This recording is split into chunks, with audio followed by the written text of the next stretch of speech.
Hey YouTube, Untamed here. We are out in the northern Georgia mountains, a handful of us just going down some nice trails here. Nothing too crazy today, but as we just go up and down these very mild to moderate trails, you really do see where this Toyota Tundra shines. But we are not going to talk about that. I'm going to try to make this a little bit more of that critical video and just highlight my 5 biggest dislikes of the brand new 2022 Toyota Tundra TRD Pro. Of course, this one isn't that solar octane. I do like that. I love that, but I'm not gonna start geeking out about the things I do like. Rather, I'm gonna really just foot stomp the things that Toyota should have done better for sure. So, in my opinion, the design, of course, is a hit. Either you love it or you hate it design-wise, right? I mean, my personal opinion is they could have done a couple things better. But my personal opinion is the front end is just too long, especially if we're having the 3.5 liter V6 in here. It's a smaller displacement motor engine in here. Why do we need such a long front end? So it doesn't look too proportionate in my opinion. I can't help but feel like the front end is just as long or even longer than the 5.5 foot bed back there. So the front end, not a fan of that. Too long of a front end. Not a fan. The second thing is, and this is the most obvious one, but it is certainly worth putting into your top 5 dislikes, and there's no tow hooks. So that's kind of a strange thing. We all know that at this point, so I'm not going to beat that to death, but that is a flop for sure. The next one is going to be another gimme, of course. The fact, they didn't put a V8 option in it. We all get that. That doesn't bother me that much. I understand we got to change. We got to be open-minded. Times are changing. The smaller displacement turbocharged variants are going to become more and more popular, right? I mean, with the hybrid battery variants too, it's just, that is our reality now. So I don't want to be that old fogey that is, so reluctant to change. Nobody likes that guy.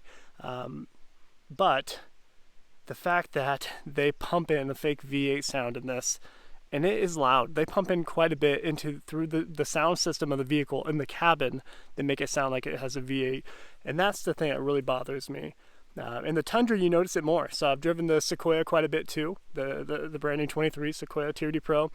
It is less notable for sure in the Sequoia. So a perk to the Sequoia, in my opinion. But just another thing to note. Number 4. The 4th thing that I do not like about this is the sea of plastic. So I'll kind of tie this into another one here, but we all know how much they upped the price, right? I mean, it is $68,000 and some change for this particular Tundra TRD Pro. And when you compare that to the 2021 previous generation Tundra TRD Pro, that was $54,000 and some change for MSRP. That is a huge $14,000 jump, right? And I just have a hard time justifying that, in my personal opinion. I mean, it's a huge jump, and you can tell they made a conscious effort to make this premium, right? They wanted this to be a premium truck with premium materials throughout it. But you just can't help but feel like it really is a sea of plastic in here. I mean, yeah, real cheap materials all throughout the door panels too. It's just, if you were to stack this neck to neck with the brand new F-150, you would sit in the F-150 and be like, wow, yeah, this is way more plush. Granted, I think the F-150 cost a little bit more if we're going to do an equivalent comparison. But still, same segment, right? So I feel like they should be on par, especially with it being the TRD Pro. And some of you could say, well, you can get the Capstone. Even still, with that type of price hike, I would expect, I would just expect better materials all throughout it. And the final thing is, I'll kind of make it a twofer. Yeah, I already mentioned it. The price itself is a big flop, so I think you can consider that one of my 5 here. But the fact that you do not get any cargo space underneath here, because that's where they have the giant battery pack, the giant hybrid portion of this. So the functionality of the previous generation in most trucks, where you can actually pull up the seat and actually put, store away anything you'd like underneath there, that is super handy. And the fact that you can't do it in here, I think that's a worthy flop to have on my top 5 dislikes here. So what are your thoughts, guys? Am I still being too harsh on this? Let me know. I mean, for full transparency, I do feel a little bad beating it up a little bit. When I'm out here for a Toyota event, they invited me out here. But at the same time, I want to be honest. Those are the things I don't love. But at the end of the day, they are small potatoes.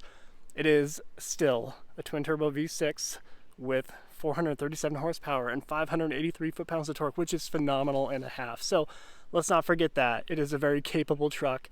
And I gotta tell you, driving up and down the roads here, it's a ton of fun. It soaks up everything. That TRD tuned Fox suspension is amazing. And you guys will love it for sure, even with the Fu Manchu. So we'll leave it there, guys. Let me know what your thoughts are. Appreciate you watching as always. Till next time.